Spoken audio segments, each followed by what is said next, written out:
let me ask you this question then. So we're at a Tom Ferry event, and at this Tom Ferry event, this agent came and said, everybody talks about it being a seller's market and all these agents are sad and, whatever. He made kind of a show of it. But really we're in a seller's market, start thinking this as a seller's market. And what he was saying, why you're in a seller's market is typically when you're in a seller's market, the seller makes a bunch of money on the home, hopefully, and sells a home, and there's competition for that home. Buyer's market means that a buyer's in a position that, they have more leverage over the seller.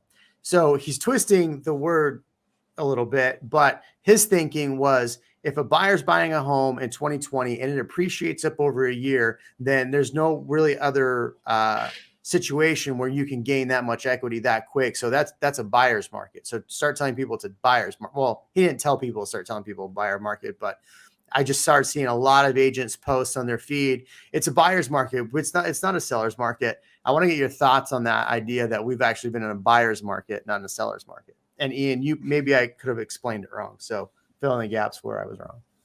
I think you did a really good job. It's really who has leverage over the other. Is the buyer in a position of strength, or is the seller in a position of strength? And usually that just boils down to the demand. If you put out a listing and you get 20 offers, you would think it's a seller's market. But to this guy's point, which I actually agree with him, and it's kind of rhetoric that I've been repeating over the last couple of years without thinking about it. But the point is, if you win that offer, the reason why there's so many offers is because right now people know if you win a house versus all this competition, the value will continue to rise, or has continued to rise, and it's been proven for the last few years. So yeah, we have been in a market that is difficult for buyers, but the buyers that win have won big. Does that make it a buyer's market though? I mean, it sucks to be a buyer that doesn't have especially, and so then cash and or a strong position to compete. That's really it, to compete against the offers on the houses they want. Traditional buyers markets are, I can pick whatever house I want and get it. And that's not the seller concedes. And the seller, pays for closing costs and all that sort of stuff. And I think we talked about that. When I bought this house, I did exactly that. I was like, I'm going to pay a little more than the list price, knowing that I want them to pay my closing costs, all that sort of stuff. And then I get my, commission and everything. But like the idea was, I know it was going to go up in value. I was watching the comps. I was watching the market, and sure enough, went up in value. I'm not worried about it, but I knew that going into it. Other people are, but the whole buyer seller market thing, I mean, just because you buy a home, right? It doesn't, just because you buy a home doesn't mean the price is going to go up, and it doesn't mean it's going to go down. So you can't base calling it whatever market on what the real estate's going to do, right? It's really a buyer seller's market, who has more leverage or power. So there was a twisting of the definition of kind of what the dynamics meant, but I understand it. But does that happen this year? Because we're talking about inventory issues. We're talking about buyers kind of leaving the market.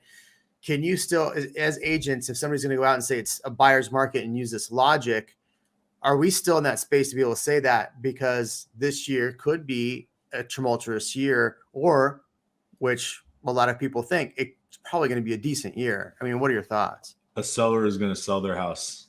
If the seller wants to sell their house, the seller will sell their house. That's a seller's market.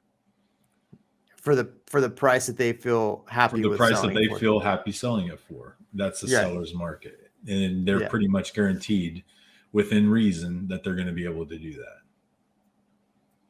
So I don't know what this guy is talking about. If he's just like one of these people that's like, actually, no. He's like, he's a big time out. Yeah. I mean, it doesn't matter that he's a big time agent, but he's a big time agent out of California or the Bay Area. But I do not care who he is and how many. Exactly. 24 million last year. It doesn't make him a great person. If you say stupid not about shit, his personality, it's about his ability to convert. I don't know. Yeah. I think it's dumb. I think he whoever this is, and I don't care who it is. And it's not personal attack. It's just a dumb thing to say. So he probably just said it to say something controversial and to rob people up, get them excited. Oh, man, can you believe this guy did this? And it's probably his business, I think he's also spoiled. He's spoiled. spoiled in a market where it's been like this for 20 years, right? Because he was in LA, right? Well, I wouldn't say 20 years. 08 was the financial crisis. Okay, but when did LA start skyrocketing? Their prices start skyrocketing. And how long has it been on an upward It was trend? probably 2014, 15 is when they started bouncing back. 15 probably. So you're telling me prices before 2015 weren't crazy in California? No, I'm not saying the market wasn't moving then. That's what I mean. Like, how long has the market in California been moving like this, like Austin is? Yeah. Not that long. It moved as fast as we did since 2020, but even before that, the prices were still coming up. I mean, it's still appreciating, but I left California in 12 and prices were starting to come back in 12. So if you want to say as strong as probably 16 is when it has been this good. So anyway, you're saying the guy's spoiled. Well, just being in a market that's been as aggressive, that's like realtors that got in last year and they're like, oh, this market's great. It'll never die. It's like, I mean, you're kind of spoiled in that regard. You don't know what it's like to be in a down market. Yeah. So are we in a buyer's market or are we in a seller's market? I'm still of the mindset that we are. I mean, if you're depending on how you're going to define the logic, we're still in a seller's market. Thanks for watching this short of the Real Amigos podcast. For more live streams, hit here. For more clips, hit here. We'll catch you on the next one.